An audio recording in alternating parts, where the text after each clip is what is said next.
Hi, my name is Dominika, and in this video I'm going to walk you through a very quick semiotic analysis of sustainability.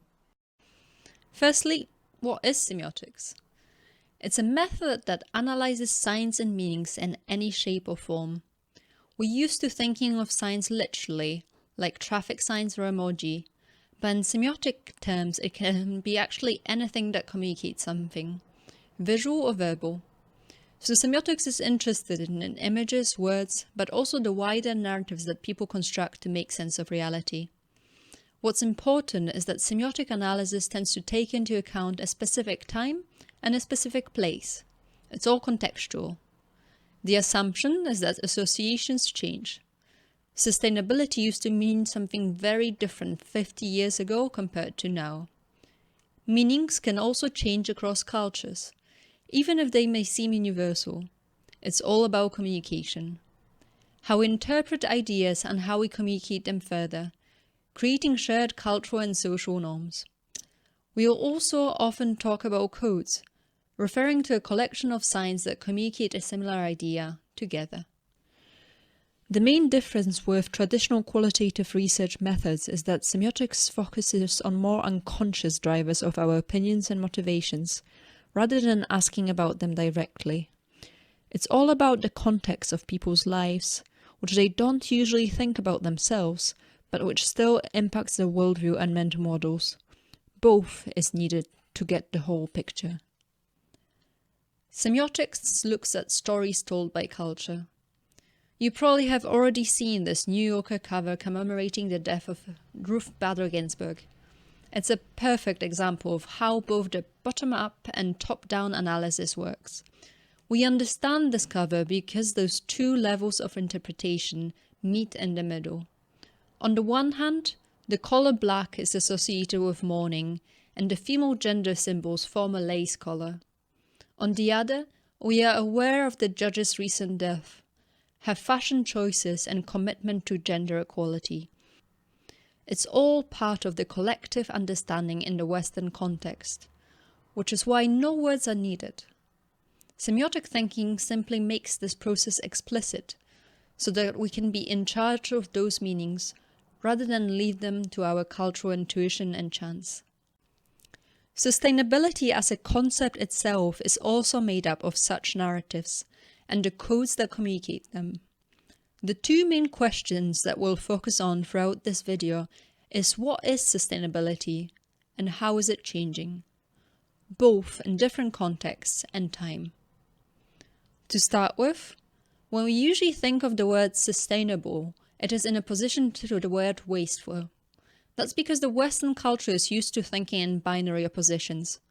But actually, what semiotics encourages you to do is to try to look past that binary and notice that sustainability is more complex than that, with a tool called Semiotic Square. While it may seem a little intimidating at first, let me guide you through it so that you can appreciate its potential. We start with our binary and extend it with negations of both concepts over here. That forces us to consider what the newly created concepts might mean. In this case, not wasteful could in other words be conserving, and not sustainable, unattainable. Now that we have 4 concepts instead of 2, we can start looking at how they could interact along the sides of the square. Even though we treat them as opposites, it is possible to imagine something that's both sustainable and wasteful at the same time. For example, wind turbines that need to be buried at the end of life, or vegan leather that's made out of plastics. Both of those are examples of tensions which good design strives to resolve. Moving on, fossil fuels are a famous example of something that's wasteful and not sustainable. Slightly less well known is downcycling. Although it conserves some materials, after a few cycles they'll still end up in landfills, making it unattainable in the long term. Arguably, the only positive example in this case is sustainable and conserving. For example, circular economy. This simple exercise shows you how opening up a binary gives you different areas to explore further and helps you remain critical in the later stages of the analysis. In applied semiotics, we tend to distinguish between the residual, dominant, and emergent codes, while remembering that it's not always as linear and culture sometimes tends to go back on itself to earlier ideas. Think of retro fashion trends, for example. In simple terms, residual codes are the ones that are becoming passé and obsolete. Dominant are the ones that are the most common at the moment and appear normal. And emergent are the trends which can be spotted on the peripheries of culture, manifested, for example, among influencers, thought leaders, or resonant startups. Let's keep all of this in mind as we explore how sustainability is changing.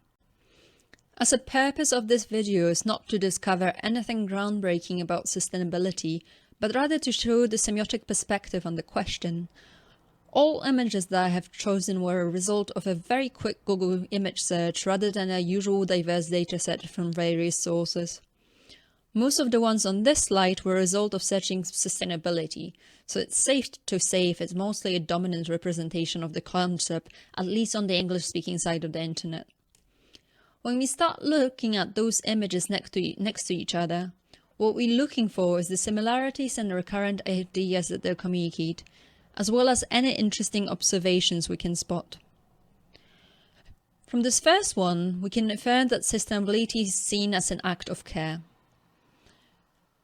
As we're holding the earth protectively in our hands, it's also clear here that the color green is closely associated with the concept, even synonymous with it, as in, think green.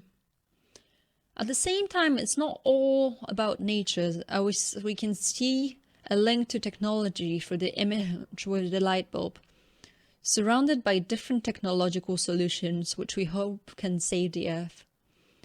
This opposition of technology and nature seems to be a key theme, as the picture below it makes it quite explicit, showing the progress of green infrastructure like wind farms against the old, grey, industrial and mechanical order.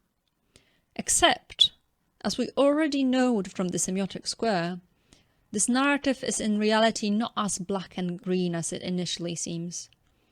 The tensions do exist. Already, from just a few images, we're starting to recreate a mental model of what sustainability could mean in our Western collective consciousness. However, that's only part of the story.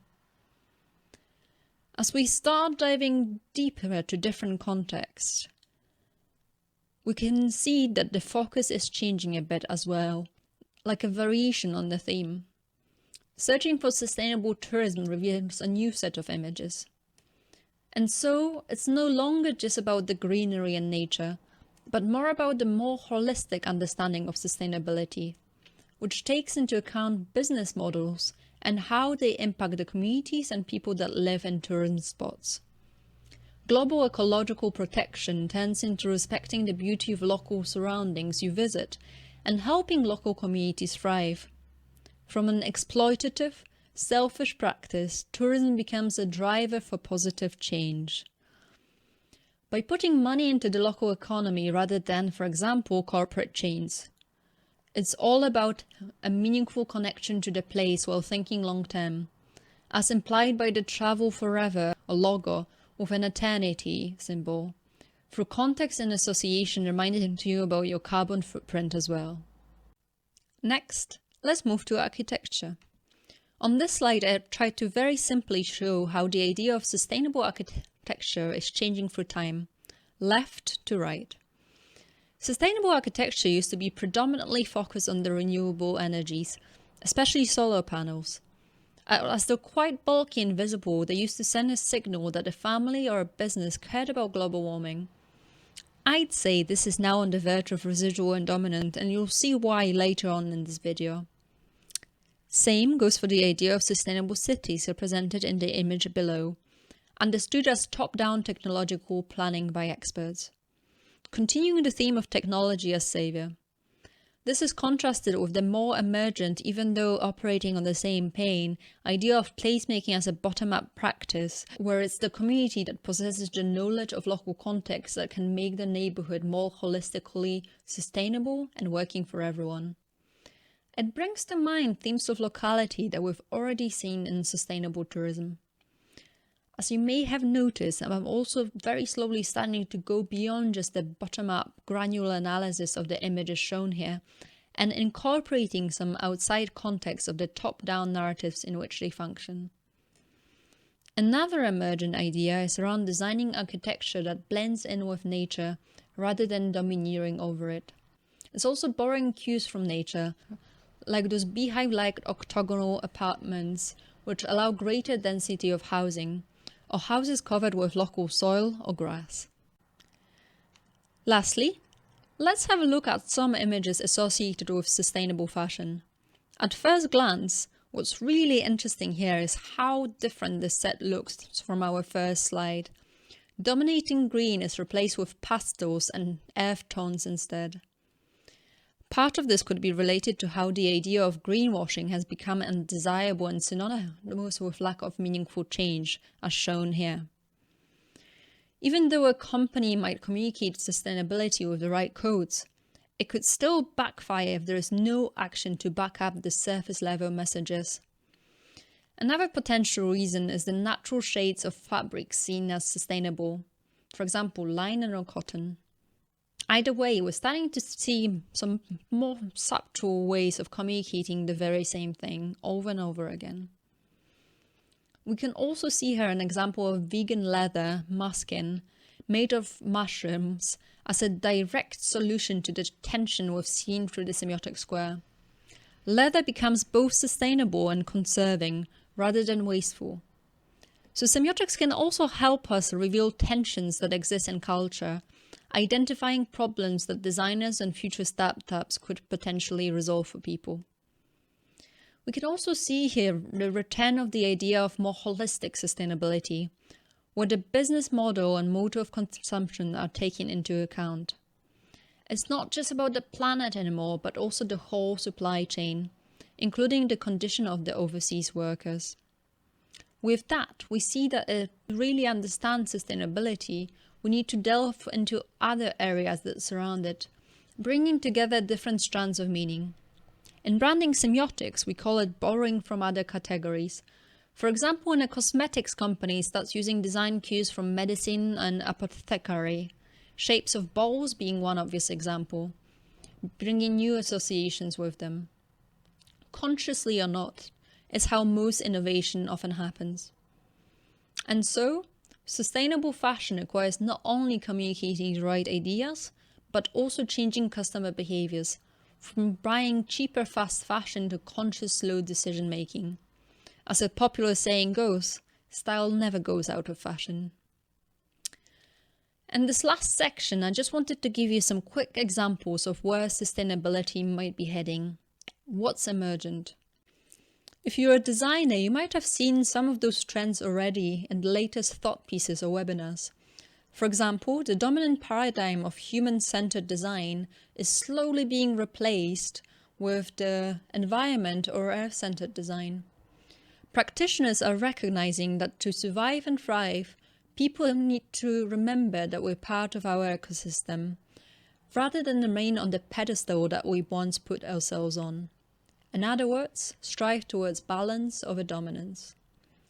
We're also starting to talk about the importance of going back to the indigenous knowledge that was suppressed by colonialism and industrial revolution. Part of this narrative is the awareness that our Western culture might not actually be the best equipped to solve the very problems we've created, despite what the technocratic paradigm would like you to believe. We're the ones that forgot how to be the custodians of the earth. Indigenous people have never stopped trying to protect and sustain their native land. Thus, rather than simply learning from them, we should give them the power to continue their work, letting go of our hubris. Transparent solar panels are also the perfect example of how something that was previously very visible, as we've seen in sustainable architecture, might become in the future an integral part of our buildings. It's no longer meant to be seen or signaled, it just is. The future ideal is that sustainability becomes part of our lives rather than something we strive towards. I'd like to leave you with today, though, is that even the concept of sustainability itself is becoming old. Sustainability is not enough. What's emerging from it all are regenerative practices that strive to repair and leave the earth better than we found it. While sustainability will still exist in the dominant space, regeneration will continue to become more and more important in the future, soon overcoming it. I hope you can see now that making sense of complexity is possible. Semiotics and other sense-making methods can give you the tools you need to decode culture and society in order to see how we could encode it better, for example through purposeful conscious design. Thank you.